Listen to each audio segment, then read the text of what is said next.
Gue pikir BGS tuh kembali ke masa lalunya tuh. Clear, maksud gue sebelum bikin Garuda.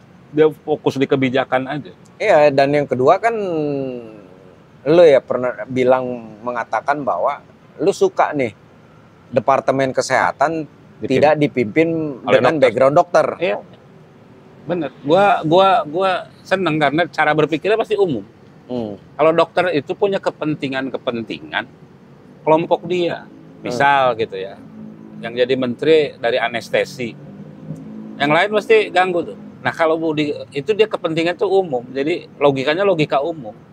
Kayak COVID gitu ya. Terus kemudian membongkar kasus-kasus kedokteran gitu. Logika umum tuh dia. Le. Siap. Ini kita bicara yang mengejutkan. Agak aneh sih. Apa tuh? Gimana ceritanya ya?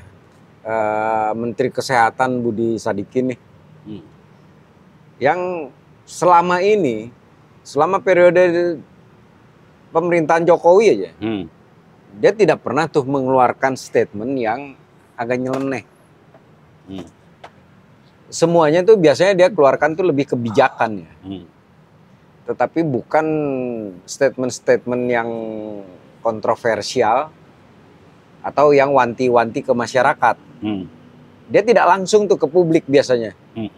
Tetapi dia lebih banyak keputusan soal berkaitan dengan kebijakan-kebijakan. Tiba-tiba 2 kali berturut-turut ini. Kalau di bola mungkin sedikit lagi hat-trick tuh. Itu lagi ya. Ini Budi Sadikin pernyataannya pertama soal celana 32. Siap-siap kalau celana lebih dari kurang 32 lebih cepat menghadap lebih Tuhan. cepat menghadap Tuhan. Yang itu bagi masyarakat Indonesia sangat sensitif. Dan yang kedua, ini kepala masyarakat kita berbeda ini nih. Ya. Nah, tiba-tiba yang kedua dia keluarin lagi muncul. Kalau gajinya di bawah 15 juta, 5 juta itu pasti bodoh dan tidak sehat. Kalau gajinya di atas 15 juta pasti pintar dan sehat. Dia lupa juga tuh. Ada Menteri ISDM. Bahlil. Yang berangkat dari Kerek banget itu tuh. Iya. Di daerah timur. Dari Kenek. Yang dapat duit kapan nggak tahu atau apa ya kan? Nggak pasti. Dan banyak juga lulusan alumni dia tuh, ITB. Zaman kita dulu itu banyak sekali ITB itu dulu tuh anak-anaknya, bapaknya itu orang tuanya petani. Petani juga, petani penggarap tuh. Yang secara ekonomi jelas itu di bawah 5 juta aja. Intinya di bawah 5 juta lah. Tapi toh semuanya jadi, banyak yang jadi tuh dari ITB tuh kan. Pinter-pinter udah jelas. Kalau masuk ITB kan dulu pinter tuh. Ya nggak tahu sekarang. Tapi zaman kita dulu masuk ITB pasti pinter. Dan kebanyakan ITB itu dulu dari kalangan bawah tuh. Daerah lagi. Gimana nih menurut lu? Ada apa dengan Budi Sadikin?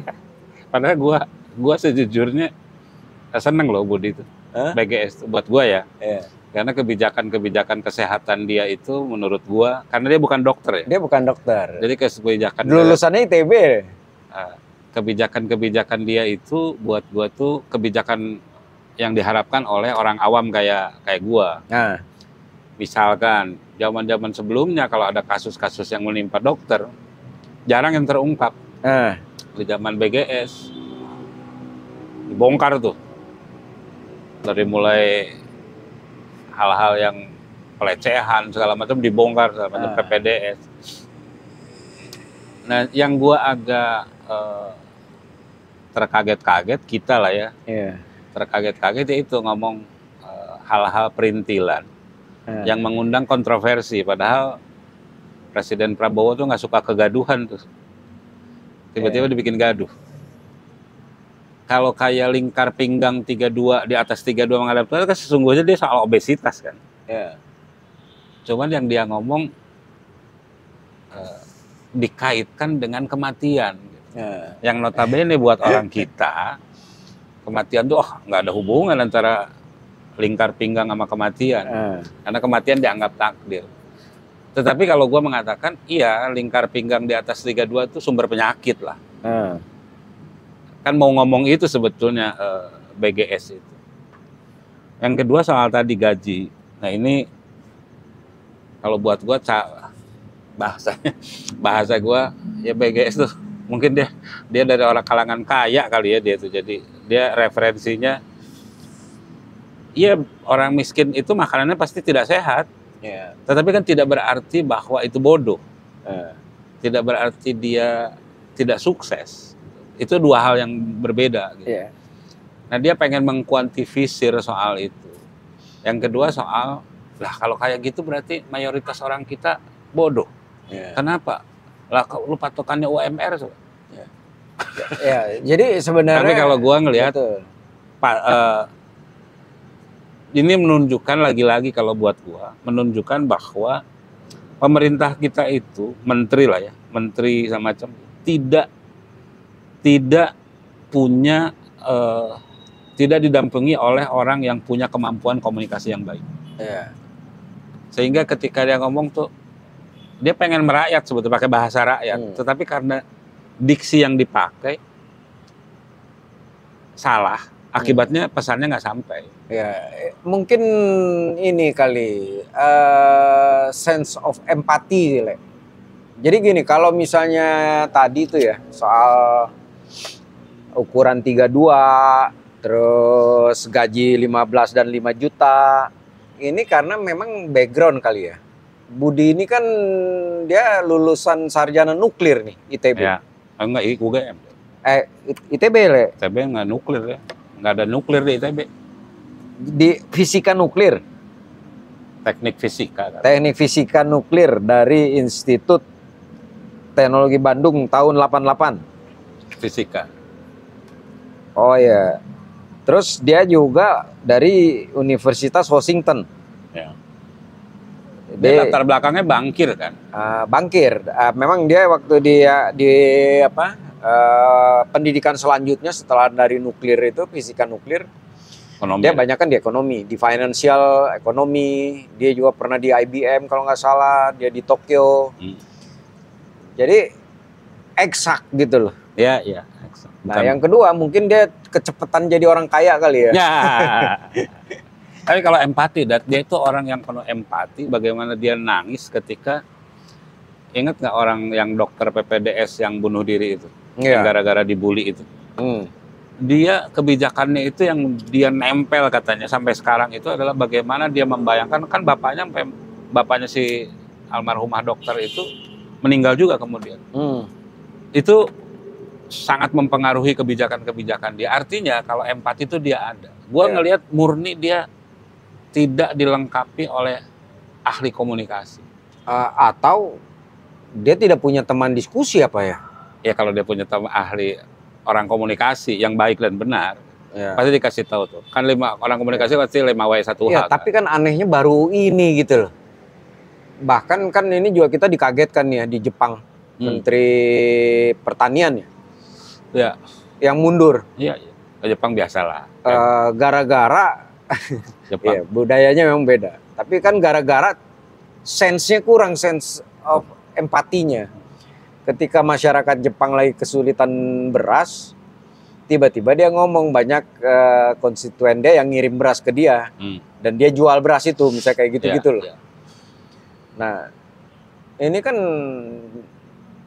seorang Budi ya, yang dia juga kemarin itu menghandle COVID dengan baik ya. Baik. Kepleset di dua tiba-tiba kasus. Seperti ini.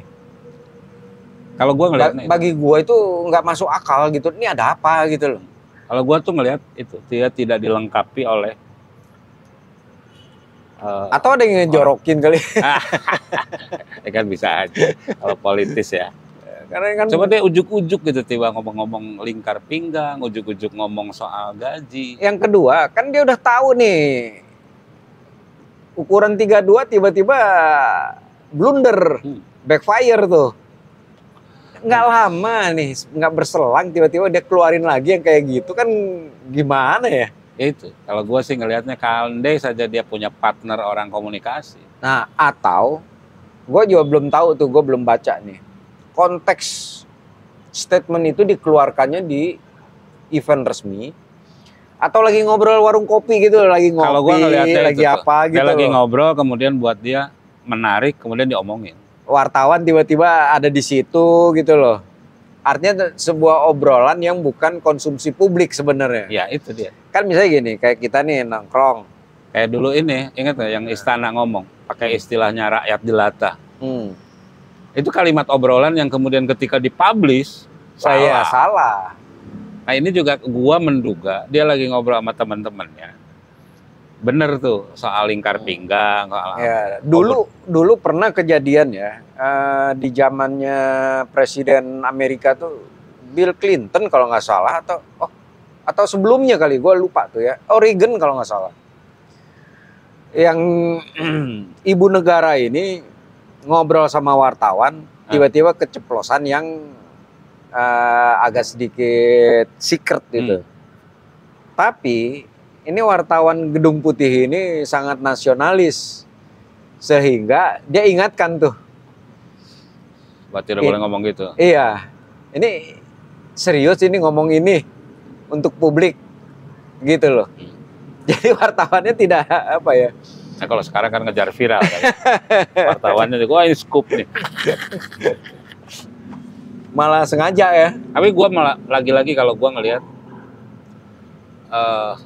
itu bahwa ini kan berkali-kali soal komunikasi dan udah disinggung juga sama presiden kan.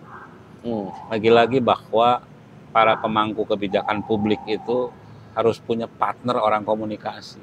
Iya, yang menentukan soal konten, ngomong apa, diksinya apa, dilemparnya kapan, kepada siapa dikasih tahu, itu tuh harus clear tuh. Ya, jadi itu pembelajaran juga ke Hasan Nasbi ya, yang kasus waktu gas melon. Iya. Bukan Hasan Nasbi itu, babi, kepala babi. Iya, tapi kan sebelumnya dia sempat blunder kasus gas melon itu kan. Iya. Jadi ketika Bahlil keluarin statement soal gas melon ditarik dari agen, itu Hasan Nasbi langsung keluarin statement bahwa mendukung tuh. Ya. Tapi tiba-tiba malah salah kan? Salah. Nah, tetapi Hasan Nasbi itu udah belajar tuh sekarang tuh. Ketika ditanya soal kasus pesawat Jaksa Agung. Jaksa Agung. Iya, Jaksa Agung diganti atau enggak tuh. Ya. Nah, hanya yang dia sempat itu yang kemarin itu kan yang dia juga mengiyakan kebijakannya Menteri apa ya, lupa gue tuh. Yang menurut gue harusnya memang dia harus stay dulu tuh, jangan diungkapkan dulu sampai clear banget tuh.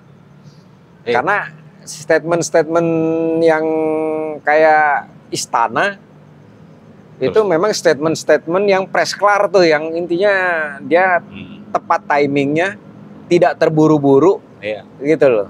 Nggak boleh bikin kegaduhan. Nggak boleh buat gaduh, dan harus mateng, harus kuasain banget, baru boleh keluar tuh. Artinya kan itu harus dilengkapin strategi komunikasi yang baik dan benar.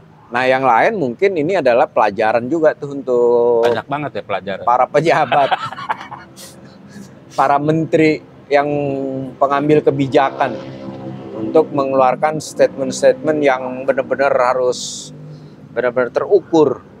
Karena situasinya kan ini menurut gua situasi sekarang ini nih jangan buat gaduh nih dengan statement-statement yang nggak mutu, statement-statement yang hanya buat apa ya, buat rame aja, nggak ada papanya gitu loh.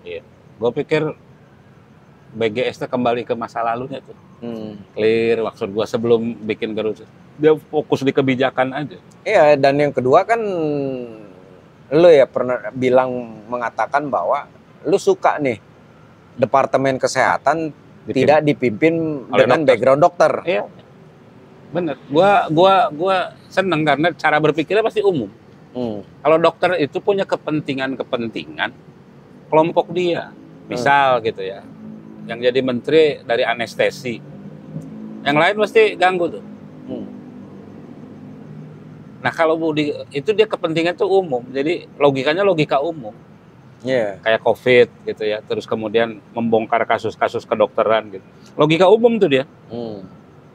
Nah, itu menarik. Ya, tapi contoh ya, dia kan baru keluar kemarin juga mengeluarkan statement tuh. Dokter umum boleh untuk membantu persalinan, menghandle persalinan. Itu belum jadi kebijakan, udah diomongin, buat gua terburu-buru. Nah, itu dia. Walaupun sesar kan? Ya.